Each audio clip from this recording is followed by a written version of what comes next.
Okay. I think we're here. Well, we're not there, so we must be here. Okay. Hi. Let me let people know where we are.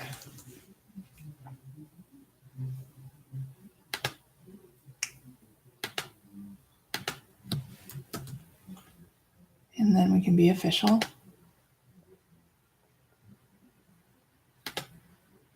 Okay. Okay, so here we are. Just me and you and my tea. This mug is from the Universidad de Sevilla, which is where I spent a year of my undergraduate life.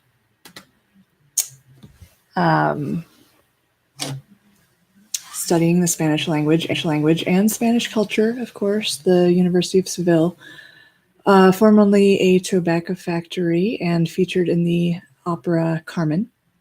You may know that. I got to spend a lot of time in that building. Beautiful. That was ages ago. Super unique opportunity. But so this is my mug. It's survived the treks across the oceans and stuff, and I love this mug, and I remember my time there fondly. So I have been having discussions with people, not just my computer screen. I actually talk to people sometimes. And it's like specifically one person that I've been on the Facebook Messenger with. He and I have been going back and forth about, and trigger warning, this is going to be about Kavanaugh and the hearing and Dr. Blasey Ford's testimony and all of the things that that entails. And I cannot get over the attitude of, oh, we're just supposed to believe people when they say they've been assaulted. Like, and that could ruin somebody's life if they're, they didn't actually commit the assault. Yeah, you're supposed to believe them. Like, there's no two ways about it. That's just, because to do the opposite of that is to send the message to those who would commit sexual assault that they're likely to get away with it. I mean, part of why people don't report is because they're afraid of not being believed, and they're afraid of coming forward, not being believed, reliving their trauma at no benefit to them. And what's worse is then being told that they're lying. So yeah, you believe people when they say that they've been assaulted, and you believe people when they're willing to come forward with something that traumatic, that there is no benefit to reliving something so horrific. That's not fun for anybody. There's nothing to gain there. So yeah, I mean, I think that the default is you believe and therefore you investigate, just as you would, my house was robbed, and you investigate. And how many staged robberies are there? They exist. But police don't tell homeowners, oh, well, you're going to have to provide some evidence other than this, other than just saying you were robbed and some disarray of furniture. You're going to have to provide some evidence before we investigate. That's not how that goes. So why would we treat something so horrific as sexual assault and rape any differently and with less fervor about investigating and believing a survivor who comes forward? Why? In what world is that okay? And so that's just, I mean, maybe I can't explain it really well. Maybe I don't articulate well enough why, but again, to not believe, to doubt, and to say, well, we need this piece of evidence and this piece of evidence and this piece of evidence. And if we don't have these pieces of evidence, then we just aren't going to believe survivors when they come forward. That tells rapists that they can rape and get away with it. There's no other way to read that message. That's what that says. And so if you're okay sending that message, I really don't know how you sleep at night, because I'm not okay with sending that message. So yeah, we do. We believe survivors. That's step number 1. And we investigate. That's step number 2. And we take it very seriously. And we don't force reliving of trauma and then traumatizing that by not believing somebody. So that's my 2 cents on that. And I can't anymore with the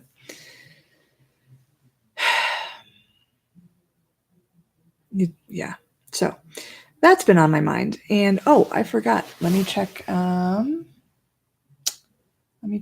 Skypeage. I meant to turn that on before, so you're going to hear the fun little woot as we sign into Skype. And see if there are any messages, because I want to hear from you and I want to answer any questions that there might be. And now my computer's going to slow down because it's opening Skype. Sorry.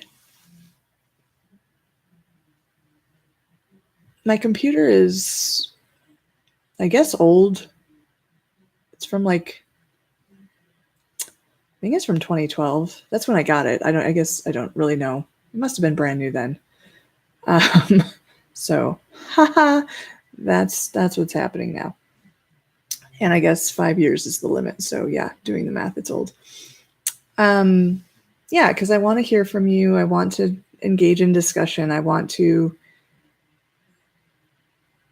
create dialogue and engage in dialogue. And I feel like YouTube and this and the interwebs is all a very good way to do that.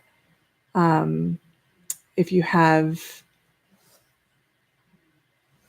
non-medical or political questions or topics, feel free. I'm actually going to change my microphone.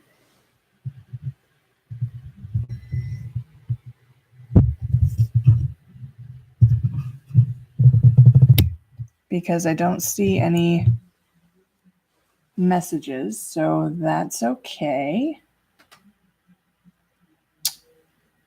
And soon I'll have to go pick up my dog from doggy daycare, so I won't be here very long. But and then this friend of mine sent me the video from Isaac Butterfield, who is a YouTuber and has 500,000 followers or something, way more than I do, right? So he knows what he's doing. He's got his YouTube game on point. And I watched the video that he did a response to the woman who sang the song, and I'm blanking on her name now, but she did this parody of, what it's like to be a woman, basically. I mean, a la No Doubt, Just a Girl. I mean, that song is from the 90s, and we're still singing about it, and how there are these different ways which women go through life that men don't. And he sort of picks her apart. And I will give him credit because, A, he's a man diving into treacherous waters, right? I mean, I will give him that. And I was hesitant to even watch him because I thought I would be upset. But he acknowledges a lot of realities, which I commend him for. And I think that that's good. And again, I'm very pro dialogue. I actually reached out to him to see if he'd be interested in doing a Skype conversation or something. But I haven't heard back. Crossing my fingers. I'm going to stop the Skype because it's messing up my live stream. So he did this video responding to it, basically. And it was there were some points that were upsetting because basically he set up his talk saying, I get she's being sarcastic. I get it's a parody. I get that. But then he picks her apart in very literal senses, saying, of course you can sleep with the window open. Maybe you shouldn't, but you can't. And so that I felt was a little disingenuous. And I wanted to talk to him about how he addressed the fact that it's a sarcastic song and it's exaggerated and not meant to be taken literally. But then he goes ahead and picks her apart in a literal sense. I mean, it was not helpful. Did not, I think, put forward a good argument or good discussion points, really. I mean, it's just foolish thinking when you put forward that that's what she meant. That's not what she meant, you know, and I think that he knows that, but for whatever reason went on these tangents. So yeah, we're all human beings, and there are human beings in the world that are horrible, and we all face certain dangers, and that's true. Yes.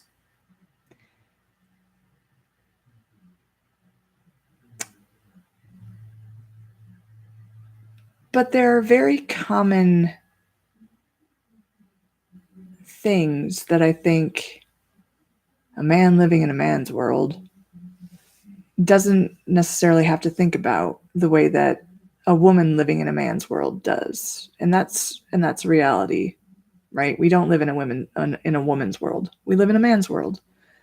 Hopefully that'll change into a feminist world. That would be great.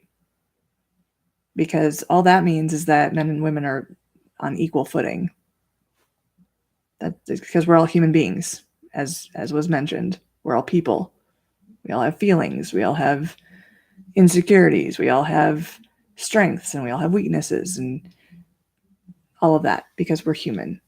And treating each other like human beings should be the top priority. But when you have issues such as domestic violence, intimate partner violence, far and away affecting women more than men, and far and away men being the perpetrators of this violence against women, again, there are men who experience intimate partner violence from women as the perpetrators. I get that. We're speaking by far and away, statistically, the majority of cases, not all cases, are men committing violence against women. And this is not actually, which is in contrast to her song, this is actually not a stranger in the bushes waiting to jump out and attack you while you're running through the park with your headphones in.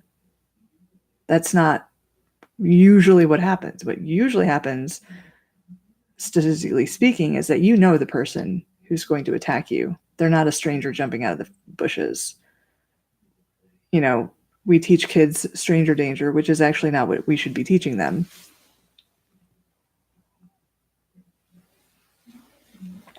I think kids will be inherently afraid of strangers and should be taught not to trust them, right? But it's usually someone that you know that's going to inflict harm. So, and that's just statistics. But we don't talk about that. It's easier to talk about the person with the ski mask in the bushes that's going to jump out while you're running through Central Park at night with your earphones in. But that's not what happens. So we have to have a dialogue where we can be honest about what the reality is and not try and downplay it for some agenda, because not all men. We know that. We know not all men commit sexual assault. We know, and by we, I don't mean just women, I mean people. People know that.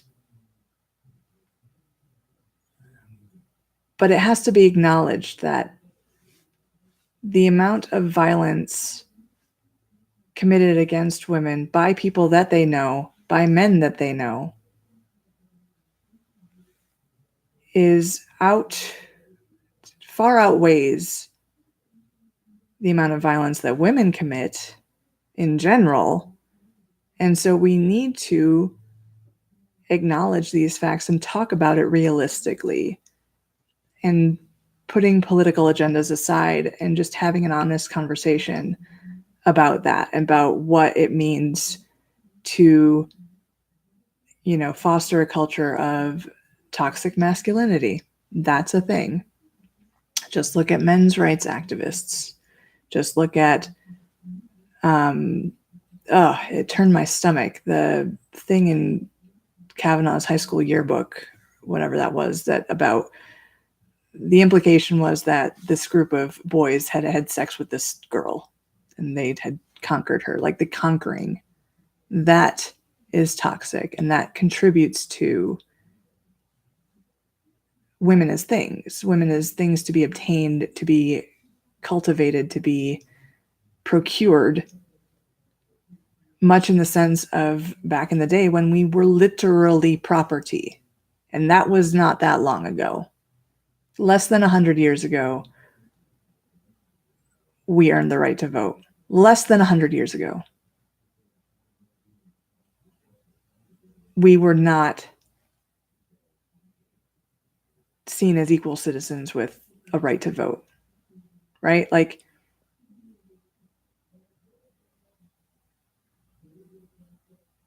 that's perpetuating today. So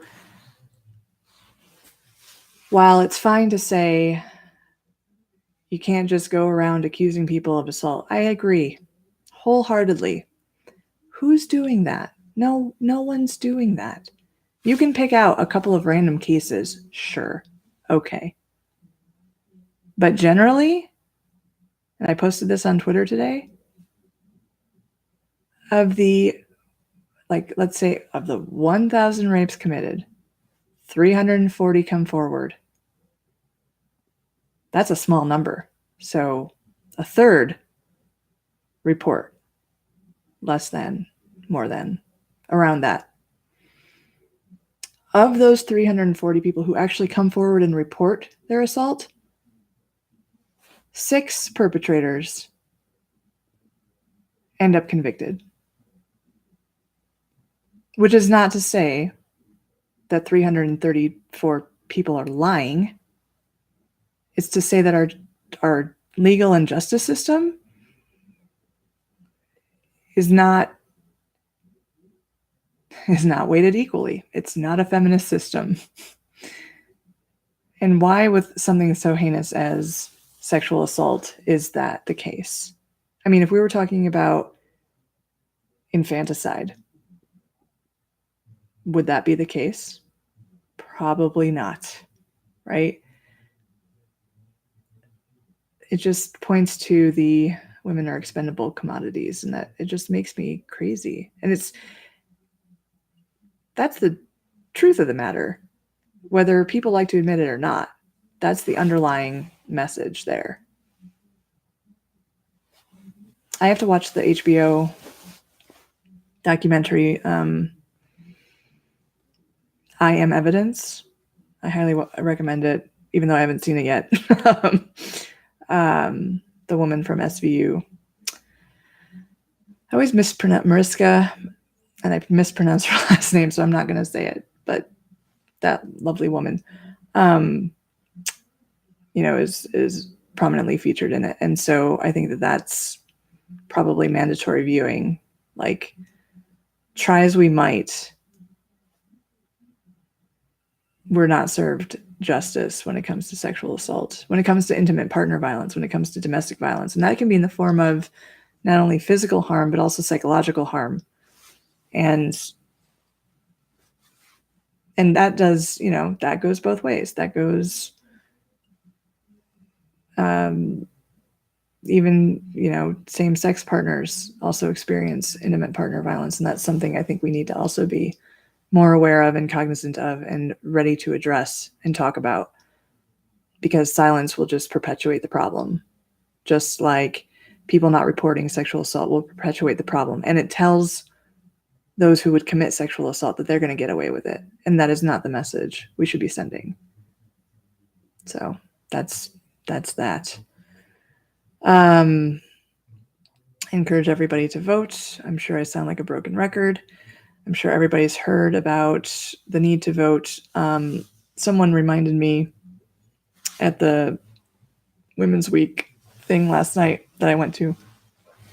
One of our state representatives was on the panel, and she said, if your vote didn't matter, why are there people working night and day to take it away from you? And I've heard that before, but it was a good reminder. Like, that's true, because if it didn't matter, as many people say, especially in Utah, my vote doesn't matter, couldn't be farther from the truth. I mean, imagine, I imagine to myself, what would happen if every Democrat in Utah that thought that their vote didn't count actually voted? Like, well, maybe, I don't know, maybe nothing would change, but how can you not exercise the one power that you as a citizen have? It's so important. That is your voice. That is the pen of the pen versus sword.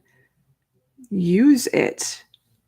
Vote. Go online. It's so easy now. It used to be you'd have to read biased articles in newspapers and like do all this reading and like maybe make phone calls, or depending on what decade you're in, attend town halls and all this. You go on the internet and you look up the candidates and you figure out which one you like better. Like, you can sit down and do this. You can have a party, have people over. I'm going to go to one tomorrow where we're all going to have our ballots and we're going to sit around and eat yummy food and talk about things and discuss. And like, it should be like, you can make it fun. I mean, I think voting is fun, but I'm weird, right? So make it fun. Do the things and use your voice. Again, if it didn't matter, there would not be people literally working night and day to take it away from you. They're doing it in Georgia. They're doing it in other states around the nation. Like, it's so important. I will never forget. It was the year 2000, and my parents lived in Florida. And my parents were of the mind that their vote didn't count. And they didn't vote that year. And their votes would have literally been counted. And they've voted ever since, by the way. Just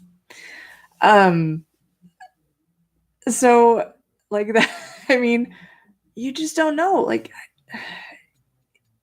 it doesn't hurt to use your voice. Like, I cannot figure out why you wouldn't vote. I guess I can't see the other side of that coin. It is a mystery to me why people don't vote.